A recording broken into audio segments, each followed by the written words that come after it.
Tonight, France in turmoil as it seeks help from one of its allies. And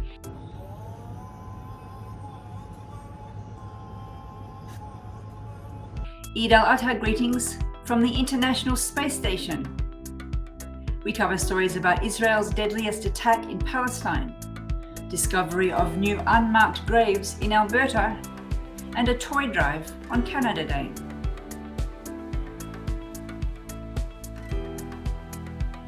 Assalamu alaikum and good evening. This is Muslim News Canada on Muslim Network TV. I am Catherine Bullock.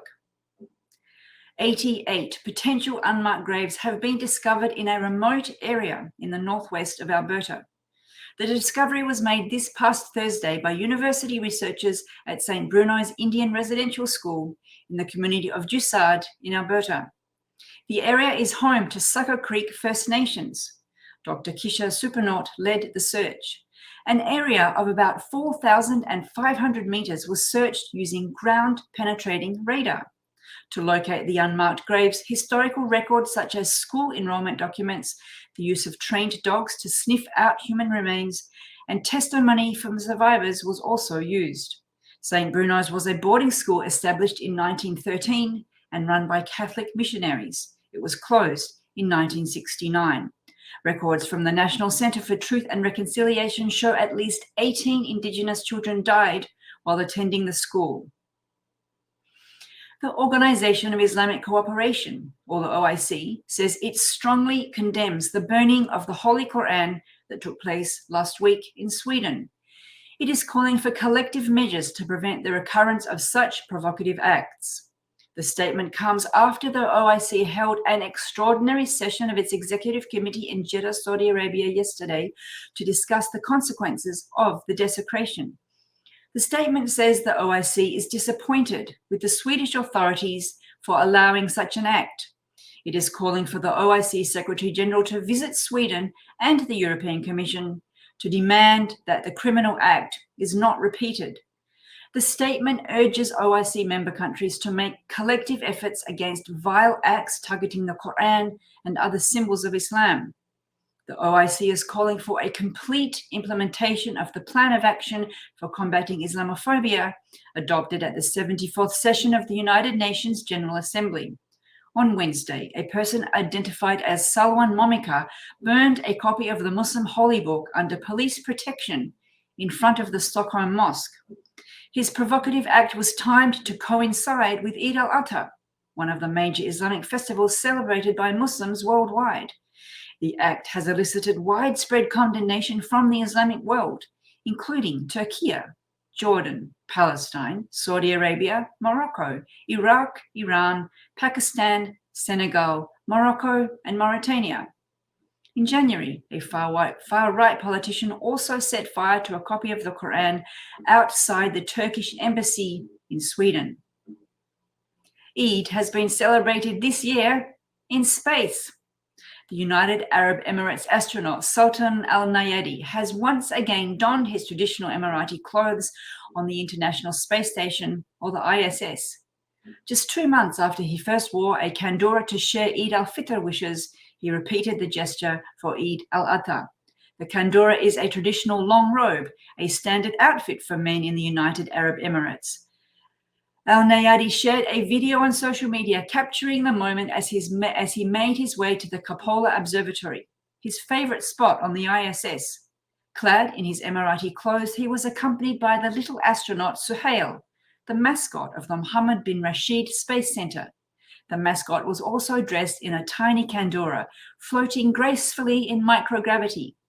Against the backdrop of Earth adorned with beautiful white clouds, Al-Nayadi appeared, extending greetings with a heartfelt Assalamu alaikum and conveying his Eid wishes in Arabic. In his video, Al-Nayadi expressed his joy in celebrating Eid al-Adha from the ISS.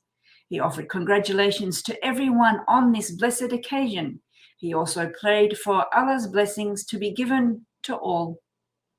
For more on France seeking Israel's help amid its protests, stay tuned.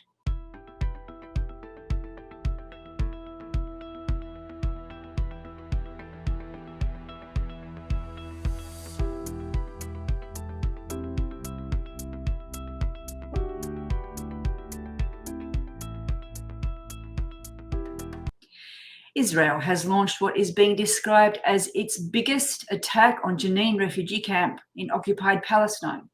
The attack has killed at least 9 Palestinians and injured dozens of others. A statement by the Palestinian Health Ministry says 8 of the fatalities were in Jenin city and 1 in Ramallah. 10 of the injured are in serious condition. The military operation began Sunday night when Israeli warplanes conducted at least 10 air attacks in a densely packed area. The air raid struck a house in the camp. Then more than 1,000 troops, backed by bulldozers, surrounded the camp. They raided the area, triggering clashes with Palestinian gunmen. In Ramallah city, a 21-year-old Palestinian was shot in the head by the Israeli military. The Israeli army spokesman says the operation will minimize friction and resistance against the state of Israel. He signaled that similar tactics may continue to be pursued to wipe out Palestinian resistance groups. Tensions have been running high across the occupied West Bank in recent months amid repeated Israeli raids into Palestinian towns. Palestinian sources say nearly 190 Palestinians have been killed by Israeli forces since the start of this year. At least 25 Israelis have also been killed in separate attacks during the same period. Israeli media says the French police are seeking Israeli help to deal with the ongoing protests across France.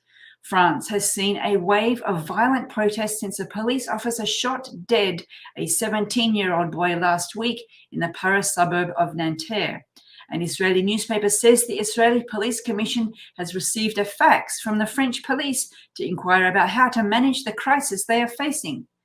The newspaper says the Israeli Police Commissioner has ordered intelligence and operation departments to study the protests in France. The commissioner has also ordered the departments to research the French police reaction before, during, and after the teenager's death. There was no comment from the French authorities on the report. French police have been dealing since last week with angry protesters who attacked shops and police forces. The protesters also set fire to buildings and cars. Islamic Relief Canada, or IRC, has made dozens of children in London, Ontario, happier on Canada Day through their toy drive. The organisation collected around 80 toys and distributed them to families at the London Muslim Mosque. Saamiyah from the IRC mentioned that families also received a bag of meat from a local butcher in accordance with the Eid al-Adha tradition.